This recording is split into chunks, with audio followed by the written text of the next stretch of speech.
Canada না applicant সবাই নাকি ড্রিম দেখতেছে এখন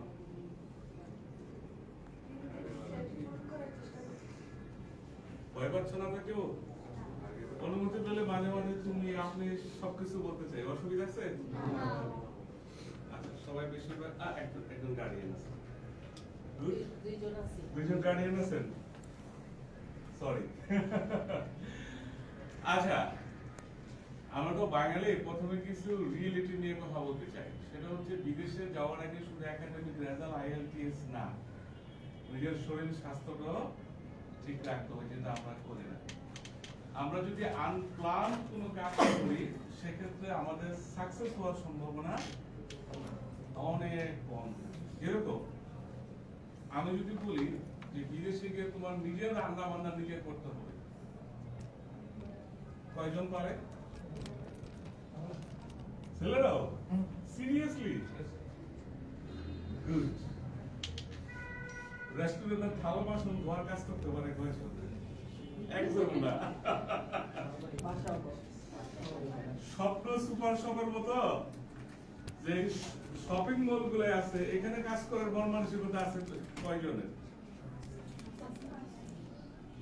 তাই মূলত বিদেশে গিয়ে যারা চিন্তা ভাবনা করতেছেন আমি স্ট্যাচু অফ লিবার্টির সামনে দাঁড়িয়ে ছবি তুলবো আমি ব্রুকলিন ব্রিজে যাব ট্রাম্প টাওয়ারে যাব আমি ডিজনিল্যান্ডে ঘুরবো এটা একটা পার্ট এটা হচ্ছে স্বপ্নের মতো মনে হবে যখন ইউনিভার্সিটির ক্লাস করব নিজের ঘর দুয়ার নিজে পরিষ্কার করব নিজের রান্না বান্না নিজে করব এটাও একটা পার্ট মনে রাখবেন জীবনে কোনো কিছু অ্যাচিভ করতে হলে সেটা কখনোই সহজে করা সম্ভব না বিদেশে উচ্চশিক্ষার স্বপ্ন আমাদের দেশে অনেক মানুষরাই দেখে থাকে কিন্তু অঙ্কুরেই ঝরে যায় অনেক মানুষ কেন জানেন অনেকে বিদেশে গিয়েও ফিরত আসে মূল ঘটনা হইতেছে যে আমরা কোনো কিছু প্ল্যান না করে চলে যাই আমরা মনে করি বিদেশে গেলে লক্ষ লক্ষ টাকা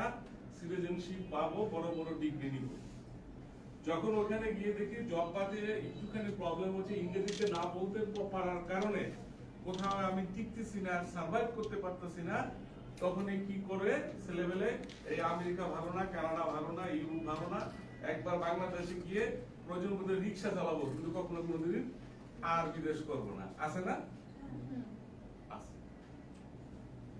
আপনারা যে স্টেজে আছেন লাইফে আগামী 2-3 বছর খুবই গুরুত্বপূর্ণ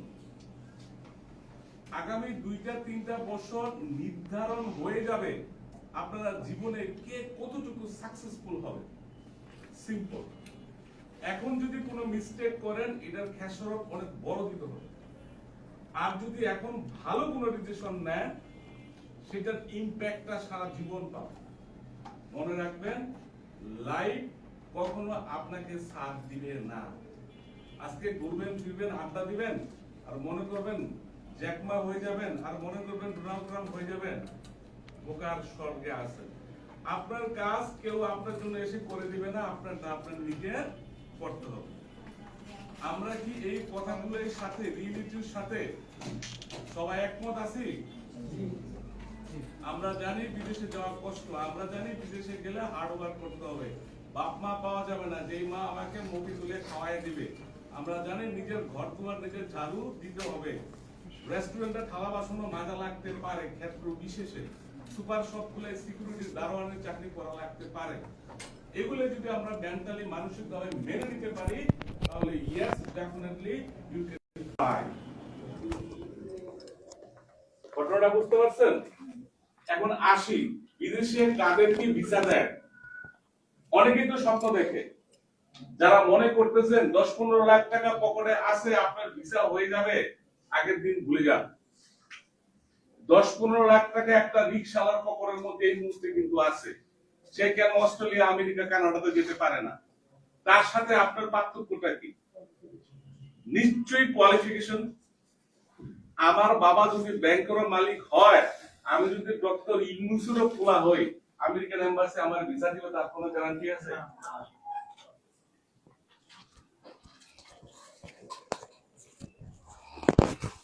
তার কোনো গ্যারান্টি নাই। আপনি যদি ব্যাংকেরও মালিক হয়ে থাকেন, আপনার বাবা যদি বিলিনিয়ারও হয়ে থাকে, আপনাকে প্রমাণ করতে হবে আপনি একজন জেনুইন স্টুডেন্ট, আপনার উদ্দেশ্য বিদেশে গিয়ে পড়াশোনা করা, আপনি পড়াশোনা শেষ করে বাংলাদেশে ফেরত আসবেন এবং আমেরিকা বা কানাডার আইন আপনি ভঙ্গ করবেন না। এরকম নারায়ণগঞ্জ শহরে আছে না 10 তলা 20 তলার মালিক 8-10টা ভিসা পায় না কেন? কারণ টু দা পয়েন্টে বেসিক জিনিস ভিসা অফিসারকে বুঝাতে পারে না। কানাডিয়ান এম্বাসি কি ঘুষ খায়? এটা তো বাংলাদেশে সম্ভব। যেমন সরকার অফিসে 200 টাকা তুমি সব শেষ। ঘটনা সত্য না? বিদেশে কি ভিসা আনতে পারবে না? আমাকে যেতে হলে আমার কোয়ালিফিকেশন প্রুভ করতে হবে। তার কারণে আজকে আমরা আইএলটিএস নারায়ণগঞ্জে যারা ইংরেজি ভাষা শিখতেছি, সামনে পরীক্ষা দিব, উদ্দেশ্য একটাই, দেশের বাইরে পড়াশোনা করব। টাকা খরচ করে যদি আইএলটিএস এর সার্টিফিকেট কিনা যাইতো, বাঙালি একটা আইএলটিএস করতে আসতো না। 100% ট্রু। টাকা গেলে বাপের যাবে, আমার কি আছে না? আমার স্টুডেন্টের মধ্যে অনেকের এই প্রবণতা আছে, বাবা টাকা 2 লাখ বেশি দেন কনফার্ম ভিসা। আসলে কি রিয়েলিটি তাই বলে? এখন আসেন, কি করলে ভিসা পাবেন, কেন কি কারণে American embassy, Canadian high commission আপনাকে ভিসা দিবে, এই বিষয়ে আমি আজকে যেহেতু কথা বলতেছি আমেরিকা এবং কানাডা নিয়ে, আমার আলোচনা এইটার মধ্যেই থাকবে। আপনাদের যদি আমার আলোচনা শেষে কোনো প্রশ্ন থাকে সেটা আপনারা আমাকে করবেন। প্রথমেই বলে নেই, আপনি যে ক্যাটাগরি ভিসার জন্য আবেদন করবেন এটা একটা non immigrant visa. Non immigrant ভিসাটা কি? ইমিগ্রেন্ট না। এই মেসেজটা ক্লিয়ার? যেহেতু নন ইমিগ্রেন্ট ভিসা, যেটাকে আমরা শর্ট ফর্মে স্টুডেন্ট ভিসা বলি, স্টুডেন্ট ভিসার ক্ষেত্রে আপনাকে প্রমাণ করতে হবে আপনার উদ্দেশ্য আমেরিকা বা কানাডাতে গিয়ে পড়াশোনা করা, তাই না? ওখানে গিয়ে মাছ ধরার সুযোগ আছে? নাই। প্রথম ভিসা অফিসারকে আমার প্রমাণ করতে হবে আমি যাচ্ছি আমেরিকাতে, আমি যাচ্ছি কানাডাতে, এবং আমার উদ্দেশ্য ওইখানে গিয়ে পড়াশোনা করা। প্রথম সেগমেন্ট হচ্ছে এইটা। সেকেন্ড সেগমেন্টটা কি? ভিসা অফিসার যখন নাকি দেখবে যে আমার উদ্দেশ্য পড়াশোনা করা, সে তখন ফাইন্ড আউট করার চেষ্টা করবে, আচ্ছা ঠিক আছে বুঝলাম, স্টুডেন্ট যে কথাটা বলতেছে সে 100% ট্রু। এখন আমি দেখব আমেরিকা বা কানাডার মাটিতে তাকে পড়াশোনা করার মতো অর্থনৈতিক সামর্থ্য তার বাবা মা আছে কিনা, বা টাকা পয়সা দিয়ে ইউনিভার্সিটি টিউশন ফি, অ্যাকোমোডেশন, আদার রিলেভেন্ট খরচ, books, what ever it is, এইটা তার ফ্যামিলি তাকে দিতে পারবে কিনা। এটা কয় নাম্বার সেগমেন্ট? 2 নাম্বার। প্রথমটা কি বলছিলাম? আমার উদ্দেশ্য আমেরিকার মাটিতে বা কানাডার মাটিতে পড়াশোনা করব, এই জিনিসটা ভিসা অফিসারকে বুঝানো। ভিসা অফিসার যখন বুঝবে যে এর উদ্দেশ্য ঠিক আছে, ভিসা অফিসার তখন সেকেন্ড কোশ্চেনে যাবে। সেকেন্ড কোশ্চেনটা কি? যে ওর বাবা মা ওকে আমেরিকার মাটিতে বা কানাডার মাটিতে পড়াশোনা করার জন্য অর্থনৈতিক সক্ষমতা রাখে কিনা। থার্ড যে বিষয় আমি কথা বলতেছিলাম, নন ইমিগ্রেন্ট ভিসা, যেটাকে আপনারা স্টুডেন্ট ভিসা নামে চিনেন। থার্ড যে বিষয়টা হচ্ছে এই নন ইমিগ্রেন্ট ভিসা বা স্টুডেন্ট ভিসার ক্ষেত্রে, যে আপনাকে প্রমাণ করতে হবে পড়াশোনা শেষ করে আপনার বাংলাদেশে ফেরত আসবেন। আপনি আমেরিকাতে গিয়ে থেকে যান, কানাডাতে গিয়ে থেকে যান, that's the different case. But যদি ভিসা অফিসার জানতে পারে আপনি কানাডাতে চলে যাবেন, ওখান থেকে গিয়ে ফেরত আসবেন না, সেক্ষেত্রে কোশ্চিন কালেও ভিসা অফিসার আমাকে ভিসা দিবে না। এই যে সিম্পল 3টা বিষয়, এই 3টা বিষয় আমরা উপস্থাপন করতে না পারার কারণে আমাদের আইএলটিএস এ ভালো স্কোর, ভালো ব্যাংক স্টেটমেন্ট, ভালো একাডেমিক রেজাল্ট থাকা সত্ত্বেও আমাদের স্টুডেন্টের ভিসা রিজেকশন হয়। আজকে এই সেমিনারে যারা আছেন, আমার কথাগুলো মনোযোগ দিয়ে শুনেন, আপনাদের ভুল ধারণাগুলো অনেকটা পাল্টে যাবে। প্রথমেই এখন রিলিভেন্ট করেন কি কি আমি বলছি। আমাকে প্রমাণ করতে হবে আমেরিকার মাটিতে বা কানাডার মাটিতে গিয়ে পড়াশোনা করতে হবে, আমাকে প্রমাণ করতে হবে আমার বাবা মা আমেরিকার মাটিতে বা কানাডার মাটিতে পড়াশোনা করার মতো অর্থনৈতিক সক্ষমতা রাখে, আমাকে প্রমাণ করতে হবে পড়াশোনা শেষ করে আমি বাংলাদেশে ফেরত আসব। এই বিষয়টাকে সবাই বুঝতে পারছেন? এখন আসেন ভিসা অফিসারকে কিভাবে মেসেজ দিবেন আপনি কোনো কথা বলা ছাড়া প্রমাণ করতে পারেন আপনি একজন জেনুইন স্টুডেন্ট, আপনার উদ্দেশ্য আমেরিকা বা কানাডার মাটিতে গিয়ে পড়াশোনা করা। সেটা কিভাবে? একদম সিম্পল। আপনি যে ভালো স্টুডেন্ট এটা প্রমাণ করার জন্য অনেকগুলো অস্ত্র আছে। আমরা বলি না কোনো প্রাইভেট কলেজে যান না, পাবলিক ইউনিভার্সিটিতে যান কেন? কখনো কি কোশ্চেন রেজ হয়েছে?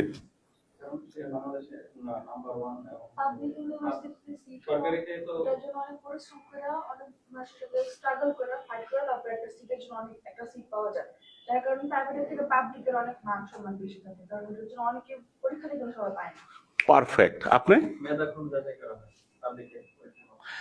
এখন দেখেন, আপনারা এখান থেকে আমি আপনাকে জিজ্ঞাসা করলাম আপনি কোন ইউনিভার্সিটির ছাত্র, আপনি বললেন আমি ঢাকা ইউনিভার্সিটির স্টুডেন্ট। আমি কিন্তু ব্রেনের মধ্যে নিয়ে নিলাম যেহেতু আপনার ঢাকা ইউনিভার্সিটির পরিচয় দিচ্ছেন, নিঃসন্দেহে আপনি একজন ভালো স্টুডেন্ট। কারণ আপনার ভালো স্টুডেন্ট যদি না হইতেন কোশ্চিন কালো ঢাকা ইউনিভার্সিটিতে চান্স পাইতেন না। এই যে আপনি যে একটা ভালো স্টুডেন্ট, এই বিষয়টা জানার জন্য বোঝার জন্য কি আমার ডক্টরেট ডিগ্রির দরকার আছে? কমন সেন্স, তাই না?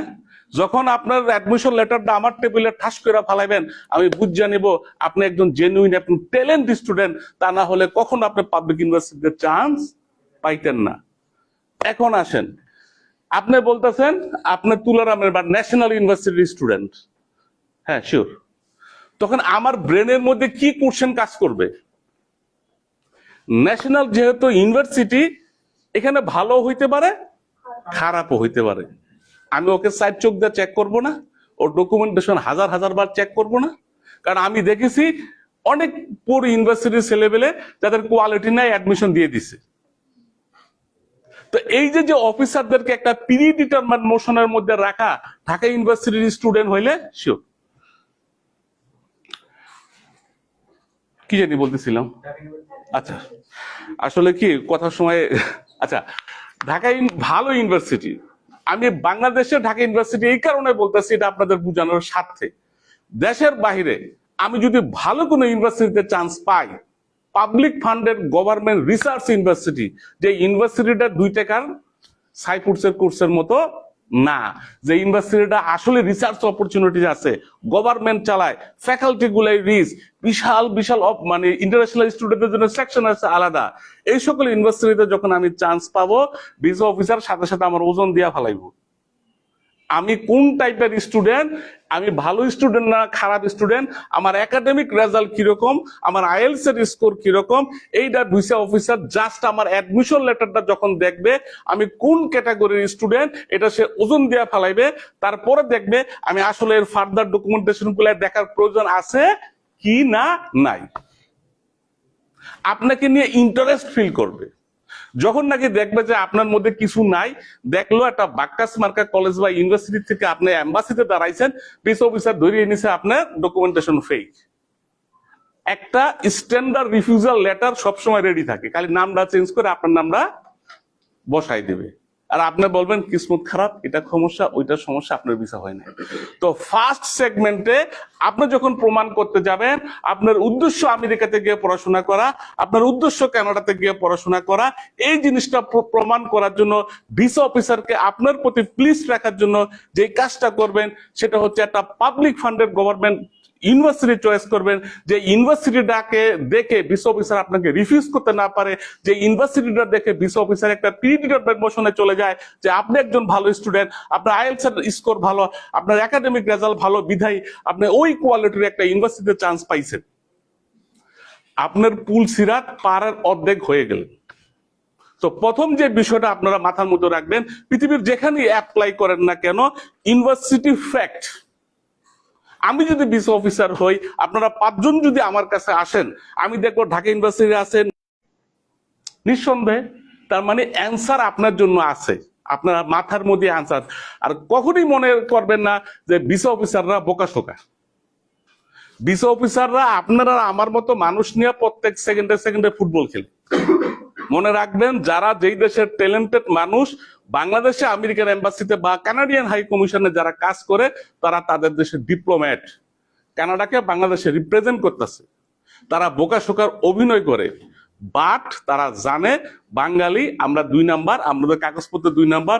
নীলক্ষেত নামক একটা জায়গা আছে যেখান থেকে সিনসাপর মাশাআল্লাহ কফি আনানের সার্টিফিকেট, জাতীয় সংঘের সার্টিফিকেট কি লাগবো সব দিয়ে দিব, সময় লাগবে 2 মিনিট। তাই না? বাঙালি এই করবো করে দেখে কিন্তু আমাদের ভিসা হয় না।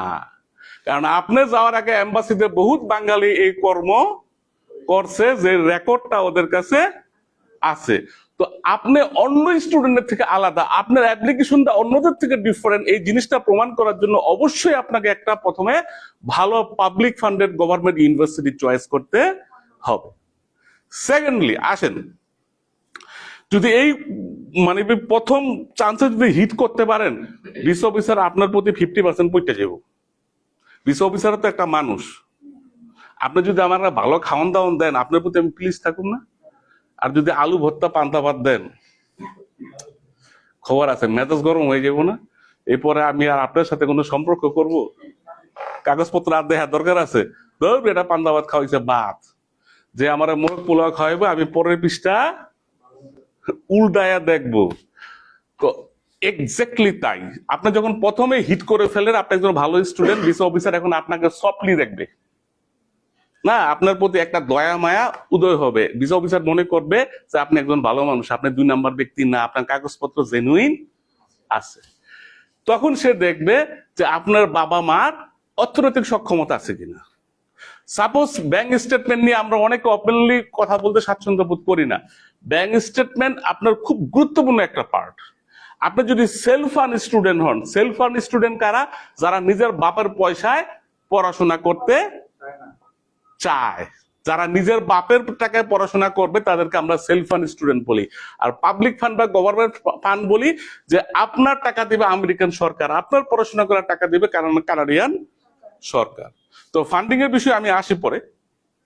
সেলফ ফান্ড স্টুডেন্টের বেলা ব্যাংক স্টেটমেন্ট আইন অনুযায়ী মামা চাচা খালা যারা খুশি তারা আপনি ব্যাংক স্পন্সর হিসাবে দেখাতে পারেন।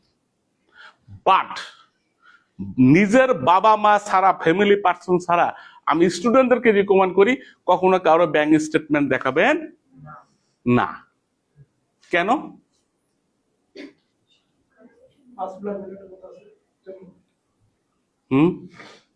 সিম্পল একটা বিষয়, আমরা না আজকে সব কমন সেন্সের কি বলে পেঁচাইল পারবো, তো আপনাদের বুঝতে সুবিধা হবে এবং খুব এনজয় করবেন, মজা পাবেন।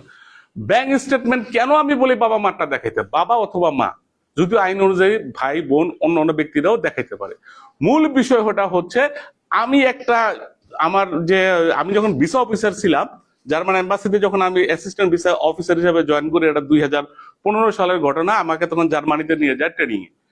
তো তখন আমাদেরকে ট্রেন আপ করাইতেছিল, তারাও একটা ডিপ্লোমা। তারা বলতেছিল যে বাবা মা যদি স্পন্সর না করে তার ভিসা আপনারা রিজেক্ট করবেন। তখন আমি ভিসা অফিসার, তখন আমি দাঁড়ায় বললাম, স্যার কিছুক্ষণ আগে পড়াইলেন যে বাবা মা ছাড়া যে কোনো ব্যক্তি স্পন্সর করতে পারে, আবার এখন এসে বলতেছেন যে বাবা মা ছাড়া যে কেউ যদি স্পন্সর করে সেক্ষেত্রে আপনি ভিসা রিজেক্ট করবেন কেন?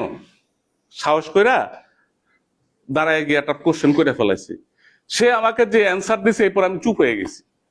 অ্যান্সারটা এরকম ছিল যে কোনো ব্যক্তির বাবা মা যদি তাকে পড়াশোনা খরচ করার জন্য ব্যাংক স্টেটমেন্ট বা স্পন্সর হিসাবে দেখাতে না পারে, ধরে নিবেন তার বাবা মায়ের আর্থিক সক্ষমতা নাই। যেহেতু তার বাবা মায়ের আর্থিক সক্ষমতা নাই, তাই সে মামা চাচা খালা বা থার্ড পার্টির নিকট গেছে।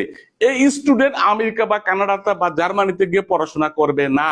এই স্টুডেন্ট ভিসার নাম করে আমেরিকাতে কানাডাতে গিয়ে কাজকর্ম করে তার ফ্যামিলিকে অর্থনৈতিক সাপোর্ট করবে। এইটা কিন্তু খুব সিম্পল না? তো ভিসা অফিসাররা সিম্পল বিষয়ে কত গভীরে গিয়ে চিন্তা ভাবনা করে। আমাদের ভিসা রিজেকশন গুলো কেন হয় এখন বুঝতে পারছেন? একেবারে সহজ। আমরা যখন একটা ফাইলকে সাজায় এম্বাসির নিকট উপস্থাপন করি, ভিসা অফিসাররা এই ডিসিশন গুলো খুব কুইক সময়ের মধ্যে নিয়ে নেয়। কেননা তাদের তো অঙ্ক মিলতে হবে। তো যারা ইউরোপ, আমেরিকা বা কানাডাতে বা যে কোনো দেশে চিন্তা ভাবনা করতেছেন পড়াশোনা করবেন, এই ব্যাংক স্টেটমেন্টটা নিজের বাবা মার মধ্যে রাখতে চেষ্টা করবেন যদি আপনারা ভিসা পাইতে চান। এখন আসেন লাস্ট সেগমেন্টের কথা বলছিলাম যে প্রমাণ করতে হবে আপনাকে অবশ্যই বাংলাদেশে ফেরত আসবেন। সেক্ষেত্রে এটা কিভাবে প্রমাণ করবেন? কান্ট্রি টাইস, বাংলা শব্দ কি? ফ্যামিলি টাইস বা কান্ট্রি টাইস? ফ্যামিলি টাইস হচ্ছে নিজের পরিবারের সাথে পারিবারিক সম্পর্ক বা বন্ধন, আর কান্ট্রি দেশের সাথে সম্পর্ক। তো ভিসা অফিসার কেন বিশ্বাস করবে আপনি বাংলাদেশে ফেরত আসবেন? আপনি যে না খেয়ে থাকেন, আমরা যে দুর্ভিক্ষ গরিব জাতি, এটা কি ওই বেটা জানে না? আমাদের দেশের মানুষ। তো ও কেন বিশ্বাস করবে যে আপনি বাংলাদেশে ফেরত আসবেন? অলরেডি আমি একবার মানে প্রেজেন্ট করে ফেলছি যে আপনি আমেরিকাতে কানাডাতে গিয়ে থেকে যান, that's the different case. But visa অফিসারকে তো বুঝাইতে হবে আপনি বাংলাদেশে ফেরত আসবেন। সেক্ষেত্রে আপনাকে ওই যে আপনার ভ্যালিড জায়গা সম্পত্তি দেখাইতে হবে, গাড়ি বাড়ি ব্যবসা বাণিজ্য এগুলাই দেখাইলে ভিসা অফিসারকে পটাইতে সুবিধা হয় যে বাবা তোর দেশে আমি $2000-3000 জন্য কামলা দিতে চাইতেছি না, আমার বাবা মা এইভাবেই জমিদার, তাদের হাতি আছে, ঘোড়া আছে, হেলিকপ্টার আছে, অবশ্যই এই সয় সম্পত্তির জন্য আমি আমার দেশে ফেরত আসবো। এখন আমার বাবার হেলিকপ্টার আছে না জাহাজ আছে, এটাকে ওই আমার বাসায় দেখবো?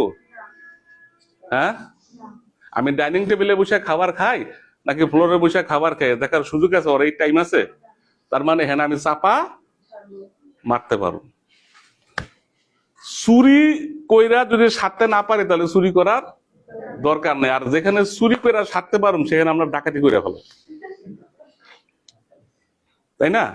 আমিও তো বাঙালি, রক্ত তো আমারও বাঙালি, তাই না? এই হচ্ছে টোটাল বিষয়টা। আমরা এতটুকু সবাই বুঝতে পারছি? একজন ভিসা অফিসার, ইয়েস প্লিজ। আসতেছি ম্যাডাম, শোনেন, মজা পাবেন, পুরো কোশ্চেন থাকবে না। ইয়েস ইয়েস, এই কারণে দেখছেন 99.9% visa rejection. Answer sure please. Answer, এরা কি জানে না যে বাঙালির চরিত্রটা কিরকম? বোকা মনে করেন। আমি কিছুক্ষণ আগে একটা কথা বলছিলাম যে ডিপ্লোমেটদেরকে কখনো বোকা ভাববেন না। এরা আপনার আর আমার মতো মানুষ নিয়ে সারাক্ষণ ফুটবল খেলে। এরা বাংলাদেশে চাকরি করার আগেই বাংলাদেশ সম্বন্ধে এদেরকে একটা ট্রেনিং দেওয়া হয়, এখানে স্টুডেন্টরা কিরকম, মানুষরা কিরকম, কালচার কিরকম, ওরা ডকুমেন্টেশন কিরকম দেয়। তো আপনাকে যখন দেখতেছে আপনি কার সাথে পাঙ্খা নিতেছেন? আপনি আমেরিকার সাথে। সেই আমেরিকা এআই এর জনক, যারা আমেরিকাতে বৈশা সকালবেলা চিন্তা ভাবনা করে আজকে কার সাথে আমি যুদ্ধ বাঁধাবো, আজকে কারে বাস মাইরা আমার দেশের সয় সম্পত্তি টাকা পয়সা আরো নিয়ে আসবো। এখন আপনি গেম করতে চাইছেন আমেরিকা, তো আপনার তো ওইরকম চিন্তা ভাবনা করতে হবে। আপনার দেওয়া কোনো কাগজপত্র আমেরিকান এম্বাসি বিশ্বাস করে না। সে মনে করে আপনি 2 নাম্বার, সব কাগজপত্র নীল ক্ষেতের থেকে বানায় নিয়ে আসছেন। এই কারণে আমেরিকান এম্বাসিতে আলাদা একটা ডিপার্টমেন্ট আছে যার কাজ হচ্ছে ডিএস 160, যেই ফর্মটা আছে, যখন যেই তথ্যগুলাই দিবেন, আপনি যখন আপনার স্পন্সরে আপনার বাবার নাম লিখবেন, বাবার নামটা দিবেন, জন্ম তারিখ দিবেন, ভোটার আইডি কার্ড নাম্বারটা দিবেন, তখনই ও ফাইন্ড আউট করে ফেলবে যে আসলে আপনার বাংলাদেশে আপনার বাবার কোন ব্যাংকে কয়টা অ্যাকাউন্ট আছে, আপনার বাবার অ্যাকাউন্টে আসলে টাকা আছে না নাই, আপনার বাবার নামে কোনো অ্যাসেট আছে নাকি নাই। এটা বাই করতে কি 10 দিনের টাইম দরকার আছে? 2 মিনিটের কাজ। যখন আপনার বাবার নাম, জন্ম তারিখ, ঠিকানা আর ভোটার আইডি কার্ডটা পাবে, নাম্বারটা পাবে 16 ডিজিটের, ওদের কাছে আলাদা একটা সফটওয়্যার আছে, যেই সফটওয়্যারে ফাইন্ড আউট করে ফেলবে যে হ্যাঁ এর অ্যাকাউন্টে ওই এক ব্যাংক অ্যাকাউন্ট আছে, এত টাকা আছে। এখন আপনি মনে করতেছেন ফেক দিবেন, আপনাকে ওদের সাথে মজা করেন। ওরা কিন্তু বলছি বিশ্ব বাটপার, এক করে ওরা কিছুই বোঝে না। আপনার কাগজপত্র ফেক, ওরা এটা পূর্বের থেকেই জানে। আপনি গেছেন এম্বাসিতে, ও ধৈর্য নিছে আপনার যেহেতু কাগজপত্র ইনভেস্টিগেশন করে ফেক পাইছে, ও আপনাকে রিজেক্ট করবে। তো বাঙালি এই যে কথা বললেন না, এটা আমাদের মতো কিছু দালাল শ্রেণীর মানুষ আছে যাদেরকে আমি দালাল বলি। কারণ আপনারা বুঝতে পারেন না, আপনারা মনে করতেছেন ওই ভাই খুব সহজে কি বলে করে দিচ্ছে, আমি ওর কাছেই যাবো। ওই ভাই বলতেছে ব্যাংক স্টেটমেন্ট লাগবে না, ওহ আমি তো বাচ্চা গেছি, আমি তার কাছেই যাব। মূল ঘটনা কি? আপনার ভিসা রিজেকশন হয়ে যাওয়ার মূল ঘটনাই হচ্ছে এইটা। কেননা আপনি আপনার রাইট সম্বন্ধে জানেন না। ভিসা অফিসারের হাতে পড়লে একজন ভিসা অফিসার আপনাকে কোন দৃষ্টিতে দেখবে, সে কি টার্গেট করবে, সে কোন বিষয়গুলাই জানতে চায়, ভিসা দেওয়ার জন্য যেই রুলস রেগুলেশন আছে সেটা মিলে কিনা, এবং এই বিষয়টা যদি আপনি পূর্বের থেকে অবগত থাকেন, ভিসা অফিসারের হাতে পড়লে সে আমাকে নিয়ে কি চিন্তা ভাবনা করতে পারে এবং তার সপক্ষে আমার যুক্তি কি, আমি কি ডকুমেন্টেশন দিছি, কি কি এভিডেন্স সাবমিট করছি, এই বিষয়টাগুলো যদি আপনি পূর্বের থেকে অবগত থাকেন, তাহলে টোটাল বিষয়টাই, প্রসেসটাই খুব সহজ হয়ে যায় এবং আপনার তখন ভিসা রিজেকশনের হার শূন্যর কোঠায় নেমে আসবে। আমরা বলি কখনো কোনো শর্টকাট ওয়ে দেখবেন না। এজেন্সির বাপের ক্ষমতা আছে আপনার একটা ভিসা নিয়ে দেওয়ার, আমার বাপের ক্ষমতা আছে। আমি ধরেন এই মুহূর্তে ডক্টর মোহাম্মদ ইউনুস এই দেশের সর্বশ্রেষ্ঠ পাওয়ারফুল, আমি যখন আমেরিকার এম্বাসিতে যাবো আমার বলবো বেটা তুইও লাইনে আয়, দাম আছে? দাম নাই। তো আপনি এমন একটা ব্যক্তির সাথে খেলতেছেন আর মনে মনে করতেছেন যে 2 number certificate, 2 number bank statement, 2 number IELTS নিয়ে যাও আর সে আমাকে ওয়েলকাম করবে। এটা কি কোশ্চেন কালেও সম্ভব? কারণ জানে বাঙালির চরিত্র। আপনাকে 100 বার জাজমেন্ট করবে। বি কেয়ারফুল দোজ হু আর, যারা এখন চিন্তা ভাবনা করতেছেন যে ফেক ডকুমেন্টেশন দিয়ে ভিসা পেয়ে যাবেন, টাকা পয়সা খরচ না কি বলে করবেন না, ব্যাংক স্টেটমেন্ট সঠিকভাবে দেখাবেন না, অমুক ভাই তমুক ভাই এজেন্সি বলছে, আল্লাহ ভরসা এটা হয়ে যাবে, তারা বোকার স্বর্গে বসবাস করতেছেন। ক্ষতি এজেন্সির হবে না, ক্ষতি হবে আপনার। আপনার রিজেকশন হয়ে যাক, that's the different case, but আপনার ফেক ডকুমেন্টেশনের কারণে যদি রিজেকশন হয়, আপনার এই রেকর্ড সারা জীবনের জন্য থাকবে। আপনি দ্বিতীয়বার কখনো চিন্তা ভাবনা করেন না আমেরিকা, কানাডা বা ইউরোপের থেকে ভিসা পাবেন। আপনার যেই জন্ম তারিখ, যেই নাম, যেই পাসপোর্ট নাম্বার, যেই ফিঙ্গারপ্রিন্ট দিলেন, এটা সারা জীবনের জন্য। যখন এই ধরনের ডকুমেন্টেশন আপনারা দিবেন, ফেক ডকুমেন্টেশন দিবেন, ভিসা তো পাবেনই না, ইভেন সারা জীবনের জন্য আপনার পাসপোর্টটাকে সিল করে দিতে পারে। সারা জীবনের জন্য আপনার আমেরিকা ইউরোপে যাওয়ার স্বপ্নটা ধ্বংস হয়ে যেতে পারে। আপনার সময় লাগুক এখন থেকে 3 মাস, 6 মাস, 1 বছর, কিন্তু শর্টকাট কোনো ওয়েতে কেউ যায়েন না। অনেকে দেখবেন 5 বার, 7 বার, 10 বার এম্বাসিতে দাঁড়ায় কিন্তু ভিসা পায় না। মূল কারণ হইতেছে এরকম একটা আকাম কইরা রাখছে যে আকামের কারণে তার ভিসা বারে বারে রিজেকশন হচ্ছে। আপনার টাইম লাগুক, ভাই বা বোন যারা এখানে আসেন না কেন, সবাই আমার ছোট বা বড় আছেন অনেকেই, রিকোয়েস্ট করব কোন ব্যক্তির খপ্পরে পরে এম্বাসিতে কখনো ফেক ডকুমেন্টেশন জমা দিবেন না। এতে করে আপনারও বিপদ হবে এবং আমাদের দেশে যারা ভবিষ্যতে পড়াশোনা করতে যাবে তাদের জন্য সমস্যা হবে। এখন আসেন, আমেরিকান এম্বাসি বাঙালিদের এই মুহূর্তে ভিসা না দেওয়ার কারণটা কি? আছে না অ্যান্সার? আমাকে তো আপনারা অনেকে হয়তো বা পাগলও ভাবতেছেন যে আমেরিকান এম্বাসি ভিসা দেয় না, ডোনাল্ড ট্রাম্প প্রতিদিন বাইরে বাঙালিকে ফেরত পাঠায়, আর সে আসছে আমাদেরকে নিয়ে আমেরিকান নিয়ে কথা বলতে। শিকল পয়রা বাংলাদেশে পাঠাইতেছে না, নিউজ দেখেন না? দেখেন ট্রাম্প মহোদয় সকালবেলা ঘুমের থেকে উঠতে একটু উল্টা পাল্টা একখানা বোম মারে। কিছুদিন আগে একটা বড় বোম মারছে, বোমটার নাম ছিল 75টা কান্ট্রি ইমিগ্রেন্ট ভিসা স্থগিত ঘোষণা করছে। এটার কিন্তু একটা ভালো কারণ আছে, জানেন সেটা? জানেন না। জানেন না দেখেই আমাদেরকে মানুষ ঠকাইতে পারে। এসিটা কি আরেকটু বাড়াই দেওয়া যায়? আমি মনে হয় ঘামতাছি না, সরি। আচ্ছা, মূল ঘটনায় আসি। কেন আমেরিকান সরকার আমাদের ভিসা রিজেক্ট করে?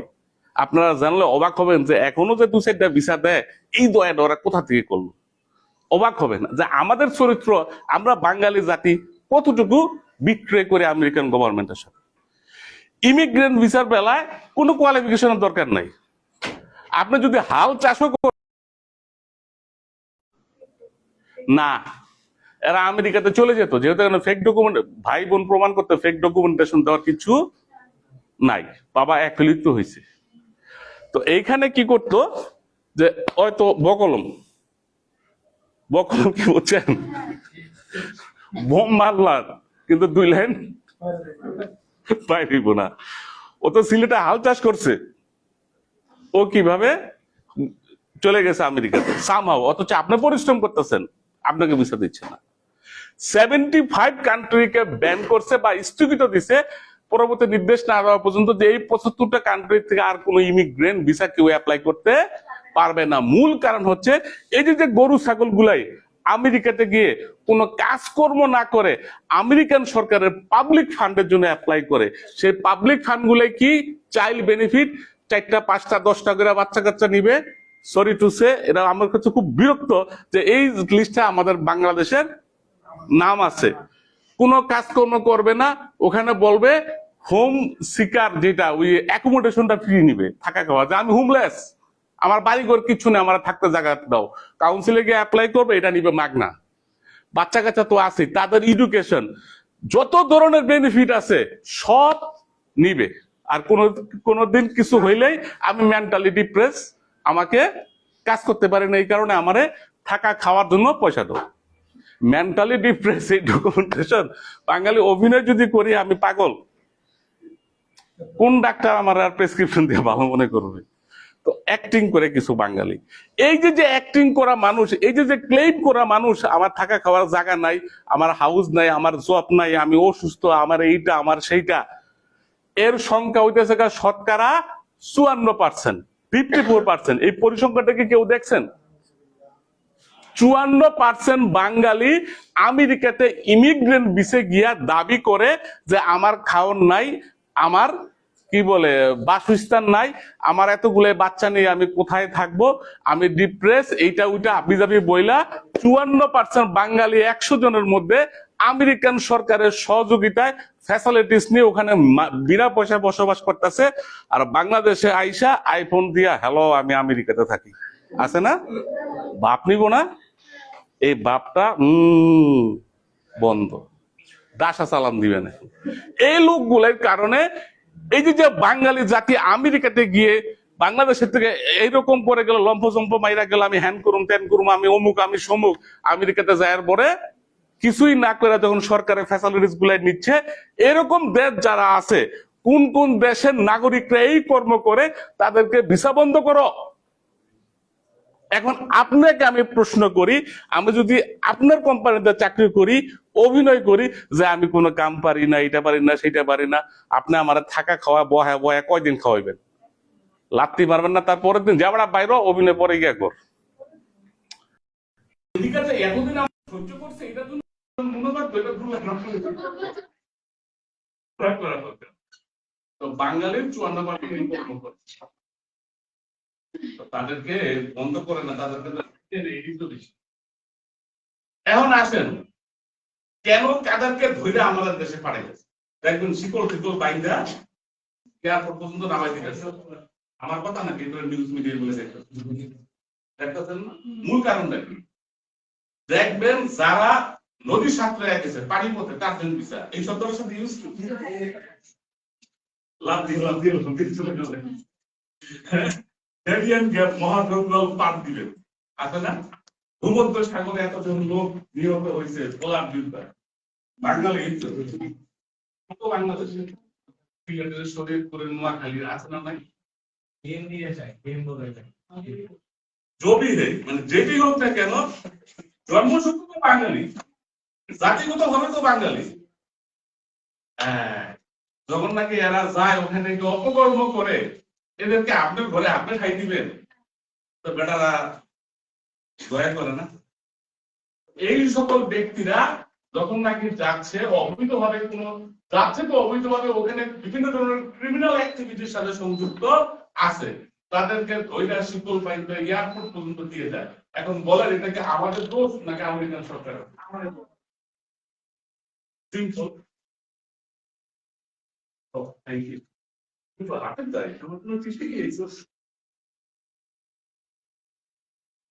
আচ্ছা, আমরা জানি কোথায় ছিলাম?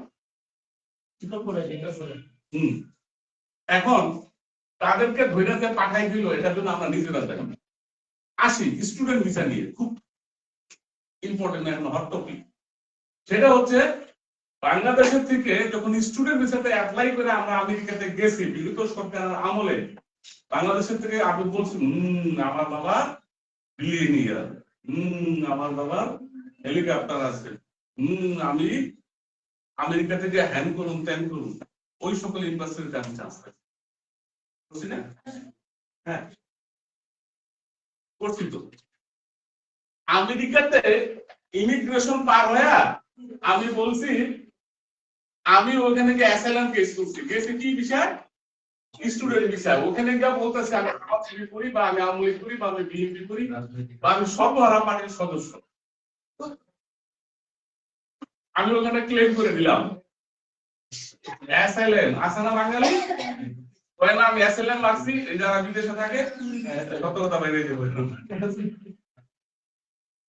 এখন আমি গেছি স্টুডেন্ট হিসাবে, আমেরিকাতে যাওয়ার পরে আমি কইতাছি যে আমার বাবা গুলি খেয়ে মরে গেছে না, আমি নিজেও আহত, আমি ওই দল করতাম, এখন আর এই দল সরকারে আমার পাইলে জবাই করে বাইরে আলাইবো, আমার জীবনের নিরাপত্তা নাই আমার দেশে, কি আমার থাকতে দে খাইতে দে মরে করছি না? বাঙালি স্টুডেন্ট হিসেবে নাম করে এরকম কে করছে না? এটা এক শ্রেণীর মানুষ। আরেক শ্রেণীর মানুষ কি করছে? গেছে আমেরিকাতে, ও অ্যাসাইলাম মানে না, ভালো অ্যাসাইলাম মানে না, কিন্তু ওর যে ইউনিভার্সিটি কোনটা ও নিজেই জানে না। পাঠাইছে ক্যালিফোর্নিয়াতে, গেছে ওর আত্মীয় স্বজন নিউ ইয়র্কে, পাঠাইছে ফ্লোরিডা, গেছে মিনিসোটা, পাঠাইছে শিকাগোতে, গেছে বাফালো, আছে না? এখন ওর ইউনিভার্সিটির কালারটা কি ব্লু না না লাল না নীল ওর নিজেই জানে না। গেছে 1 ঘন্টা কাম করলে $25, বাংলাদেশি টাকা 3000 টাকা, দিনে 10 ঘন্টা কাজ করুন 30,000 দিনে কামাই, 5 বছর কামলা দিয়ে নারায়ণগঞ্জের 2টা 5 তলা আকাম সারা জীবন বয়ে গেল, আছে না? এখন আবার আপনি যখন এইগুলো ধরা পড়তেছে, আপনাদের ধৈরা ধৈরা যখন পাঠাই দিতেছে, আপনার বিচার যখন দিতেছে না, আপনি তখন কি বলতেছেন? পরীক্ষা খারাপ, এখানে অ্যাপ্লাই করা যাবে না। ভাই এতদিন যে আমাদেরকে এখনো দয়া করে, আমি তো সকালবেলা ফজর নামাজ পড়ে আল্লাহর কাছে এটাই শুকরিয়া করি, বাবু ওরা এখন আমাদের বিশ্বাস করে। এক্সাম্পল দিলাম America, but most of the European, Canadian, অস্ট্রেলিয়াতে, নিউজিল্যান্ডে বাঙালি এই কর্ম বিধায় পরে দেখে আজকে ওরা আমাদেরকে বিশ্বাস করে না। কিছুদিন আগে অস্ট্রেলিয়ার অ্যাসিস্ট্যান্ট লেভেল 1 এর থেকে আমাদেরকে নামায় দিতে নিয়ে আইছে, একটাই কারণ আমাদের ফেক ডকুমেন্টেশন। আমরা যে ইউনিভার্সিটিতে গেছি গিয়ে পড়াশোনা করি না, আমরা 2 নাম্বার এমন কোন কাজ না যেটা আমরা না করি। গত সপ্তাহে 6000 পাসপোর্ট কানাডার হাই কমিশনার থেকে প্রস্তাব বইটা আমাদের পররাষ্ট্র মন্ত্রণালয়ে পাঠাইছে। নিউজ দেখছেন না? দেখছেন না? প্রথম আলোতে হেডলাইন নিউজ করেন না নাকি? কেন? এটা 100% ফেক ডকুমেন্টেশন। এখন আপনারা বলতেছেন আমাদেরকে বিচার দিচ্ছেন, কারণ আপনারা এরকম কাজ করছেন, আপনি করেন নাই, আপনি বড় ভাইরা বিশ্বাস। এখন আপনি যদি 100% ডকুমেন্টেশন দেন, ও ধৈর্য নেন নিশ্চয়ই সবাইছো এর কাগজপত্রের মধ্যে কোনো ঝামেলা আছে, কিন্তু আসলে আপনার কাগজপত্রের মধ্যে কোনো ঝামেলা নাই। সে জানে বাঙালির 10টার মধ্যে 9টার মধ্যে আমি ফেক পাইছি, তাহলে এর এবার কোন হাদিস হবে আমি মনে করি নিশ্চয়ই এর চরিত্র খারাপ, নিশ্চয়ই এও ফেক ডকুমেন্টেশন। এই যে যে বিষয়গুলাই, এগুলো আমরা দিন যত যাচ্ছে, আমি যতই চিল্লাইতেছি না কেন, দালাল শ্রেণীর মানুষের কারণে আজকে আমাদের এই দুর্দশা। আপনারা কেউ শর্টকাট ওই চিন্তা ভাবনা করবেন, এটার জন্য আপনারা সমানভাবে দায়ী। আপনারা খুব স্মার্ট, কিন্তু নিজের মোবাইল ফোনটা উঠে ইউনিভার্সিটির ওয়েবসাইটটা দেখেন না, এম্বাসির ওয়েবসাইটটা দেখেন না, ইউটিউবে এই বিষয়ে নিউজ গুলো দেখেন না। অমুক ভাই বলছে যে হ্যাঁ আমার টাকা দাও 50 লাখ, তোমার এম্বাসিতে যাই তুই বল না, তুই ঘরের মধ্যে ঘুমায় থাকো, তোমার তেল চালায়া তাই তো করে। পানি বলতে আমার কাছে স্টুডেন্ট আছে, আমার বলতেছে ভাই কি জানি শব্দটা বললো, ও body contact, body contact, body contact কি জানেন?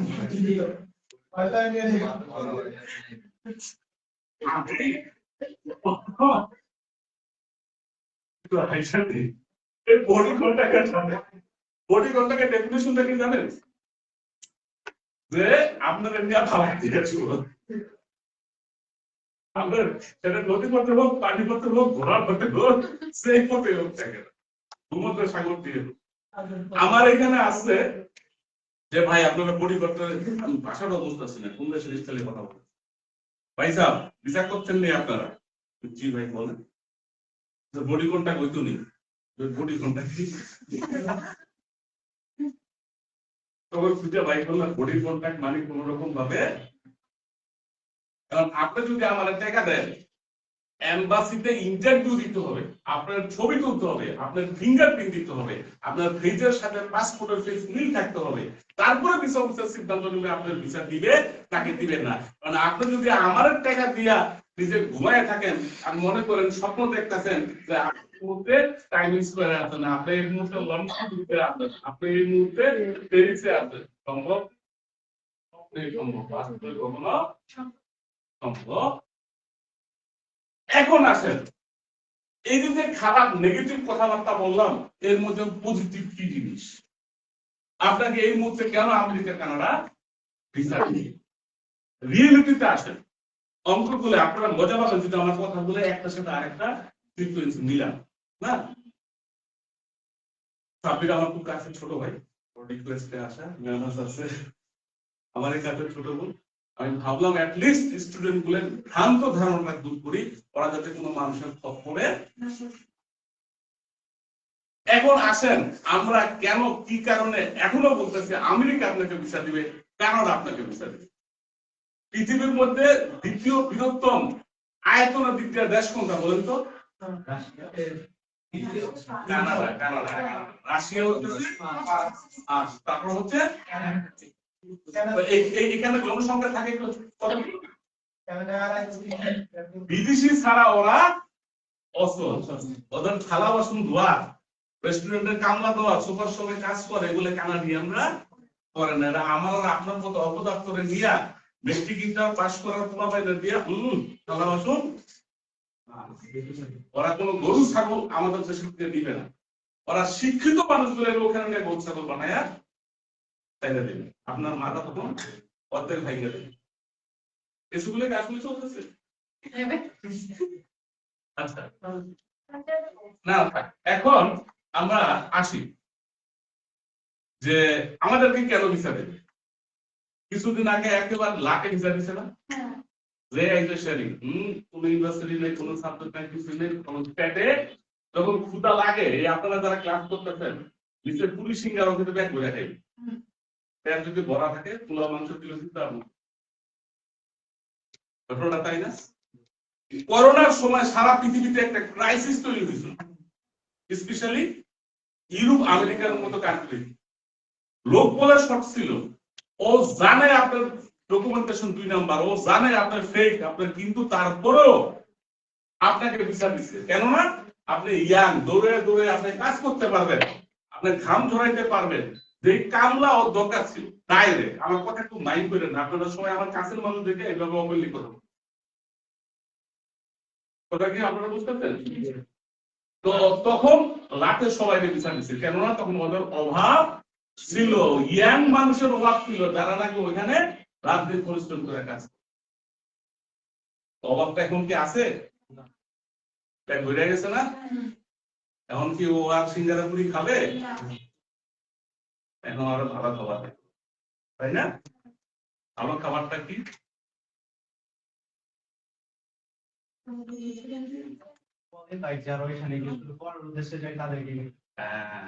এখন আসেন লাই, আমরা কেন প্রথমে বলছি ভালো ইউনিভার্সিটি, কেন বলছি ফান্ডিং স্কলারশিপ, কেন বলি ভিসা অফিসারকে পটানোর জন্য পাবলিক ফান্ডের গভর্নমেন্ট রিসার্চ ইউনিভার্সিটি চয়েস।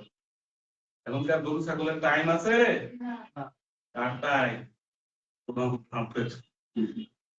তো এখন ভিসা পাওয়ার জন্য আপনাকে 8-10টা স্টুডেন্টের থেকে আলাদাভাবে নিজেকে প্রেজেন্ট করতে হবে, আপনাকে প্রমাণ করতে হবে আমি ওই অপদার্থ না, আমার কোয়ালিটি আছে, আমার এডুকেশন আছে, আমার সার্টিফিকেট আছে, তোমাদের দেশে জেনুইন ইউনিভার্সিটিতে যাচ্ছি, আমি এমন একটা সাবজেক্ট চয়েস করছি যেই সাবজেক্টে তোমাদের দেশে ক্যাপাবল স্টুডেন্টের সংখ্যা খুবই কম, আমি অবশ্যই তোমার দেশে গিয়ে পড়াশোনা করব, আমার বাবা মারা অবশ্যই এনাফ ফান্ড আছে আমাকে পড়াশোনা করানোর জন্য, এবং বাংলাদেশে আমি পড়াশোনা শেষ করে ফেরত আসবো। এই বিষয়গুলো যখন আপনি বুঝাইতে পারবেন তখনই আপনার ভিসা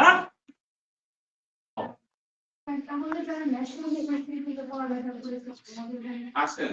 সবকিছু নিয়ে কথা, খালি আমার গরম পাইতে বেশি লাগতেছে। মনে হচ্ছে সময় আছে তো? আমাকে সময় দেওয়া হয়েছে কতটুকু? আচ্ছা আসি আবার চেন্নাই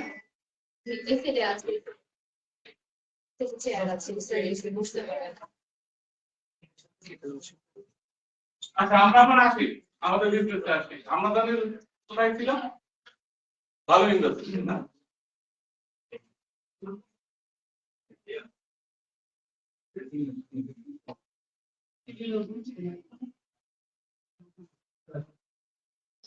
বসেন অসুবিধা নেই এই যে বাবা একটা কি